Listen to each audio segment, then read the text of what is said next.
பைபிளும் news பேப்பரும் நிகழ்ச்சிக்கு உங்களை அன்புடன் வரவேற்கிறேன். நீதிமொழிகள் 28:16. பிரபு புத்தியினனாய் இருந்தால் அவன் செய்யும் இடுக்கண் மிகுதி. பொருளாசையை வெறுக்கிறவன் தீர்க்காயுசை பெறுவான். பொருளாசையை வெறுக்கிறவன் தீர்க்காயுசை பெறுவான். சமீபத்தில் மீடியாவில் வெளிவந்த ஒரு கவனிக்கத்தக்க செய்தி, மலேசிய நாட்டின் முன்னாள் பிரதமர் மகாதீர் முகமது 100 வயதை முடித்திருக்கிறார். அவர் 100 வயதை முடித்திருக்கிறார். 101வது வயதுக்குள் போயிருக்கிறார். அவருடைய பேட்டியை மீடியாவில் வெளியிட்டிருக்கிறார்கள். அவர் நன்றாக ஆரோக்கியமாக இருக்கிறார், நன்றாக பேசுகிறார், நினைவாற்றலோடு இருக்கிறார்.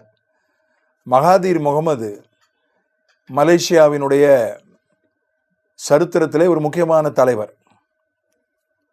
91 வயது வரை பிரதமராக இருந்தவர். 80 வயது வரை பிரதமராக இருந்தார். அவராகவே விலகிவிட்டார், மற்றவர்களுக்கு வழிவிடுகிறேன் என்று. அதன் பிறகு அரசியல் குழப்பம் நாட்டிலே ஏற்பட்டது. மறுபடியும் அவரை இழுத்து கொண்டு வந்தார்கள். 91 வயதிலே அவர் பிரதமராக மறுபடியும் பதவியேற்றார். மறுபடியும் சில விஷயங்களை ஒழுங்குபடுத்திவிட்டு ஒதுங்கிவிட்டார். இப்போது 100 வயதை நிறைவு செய்திருக்கிறார். அது எனக்கு ஆச்சரியமாக இருந்தது. 100 வயதை நிறைவு செய்வது, சுகத்தோடு பலத்தோடு இருப்பது, நினைவாற்றலோடு இருப்பது, 91 வயது வரை தேசத்திற்கு சேவை செய்வதெல்லாம் ஆச்சரியமான விஷயங்கள். ஒன்று ஆயுசு இருக்கணும், இன்னொன்று சுகம் பலம் இருக்கணும், இன்னொன்று மனது தெளிவாக இருக்கணும். இவ்வளோ விஷயங்கள் இருக்கிறது. பைபிளிலே சொல்லப்பட்டிருக்கிறது, நாம் படித்த வசனத்தில், பண ஆசையை வெறுக்கிறவன் தீர்க்காயுசோடு இருப்பான். தீர்க்காயிலை குறித்து பைபிளிலே பல சத்தியங்கள் உண்டு. உன் நாட்கள் நீடித்திருப்பதற்கு உன் தாயையும் தகப்பனையும் கனம் பண்ணுவாயாக. முதல் பாடம் கர்த்தருக்கு பயப்படுதல் தீர்க்காயுசை கொடுக்கும். அதற்கு அடுத்த பாடம் தாய் தகப்பனை கனம் பண்ணுவது தீர்க்காயுசை கொடுக்கும். உலகத்தாருக்கு கர்த்தருக்கு பயப்படுதல் என்பது கிடையாது. ஆனால் பிற விஷயங்களில் அவர்கள் வெற்றி பெறுகிறார்கள். தாய் தகப்பனை கனம் பண்ணுவது. நீதிமொழிகள் 1 அதிகாரம் சொல்லுகிறது, பொருளாசை தன்னை உடையவர்களின் உயிரை வாங்கும். அது பொருளாசை என்பதை விட இன்னும் தெளிவாக சொல்வதாக இருந்தால் பண பேராசை. பணம் எல்லாருக்கும் பிடிக்கும். பணம் இருந்தால்தான் எதையும் செய்ய முடியும், வாழ முடியும், ஊழியம் செய்ய முடியும். ஆகவே பணத்தை வெறுக்க வேண்டியதில்லை. பணம் நமக்கு தேவை. ஆனால்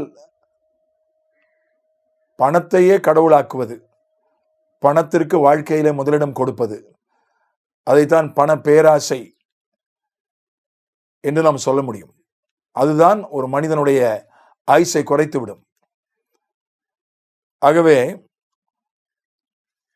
என்னுடைய வாஞ்சை, தேவ பிள்ளைகளெல்லாம், தேவ ஊழியக்காரர்களெல்லாம் தீர்க்காயுசோடு இருக்கணும்.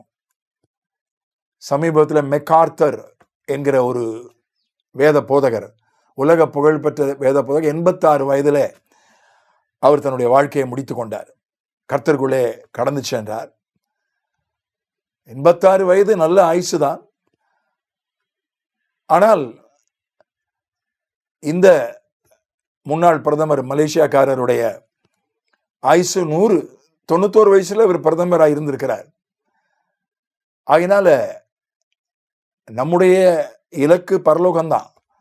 நமக்கு நித்திய ஜீவன், மரணத்துக்கு பிறகு உள்ள நீடித்த வாழ்வு, நித்திய வாழ்வு தான் நம்முடைய இலக்கு. அதுதான் நமக்கு ஆசீர்வாதம். ஆனால் இவ்வுலகிலும் நம்முடைய கடமைகள் இருக்கிறது, இவ்வுலகிலும் தேவைகள் இருக்கிறது. ஆகவே தீர்க்காயுசோடு, சுகபலனோடு, தெளிந்த மனதோடு நாமும் இவ்வுலகிலே வாழ்ந்து ஊழியம் செய்வது, மற்றவர்களுக்கு உதவி செய்வது அத்தியாவசியமாக இருக்கிறது.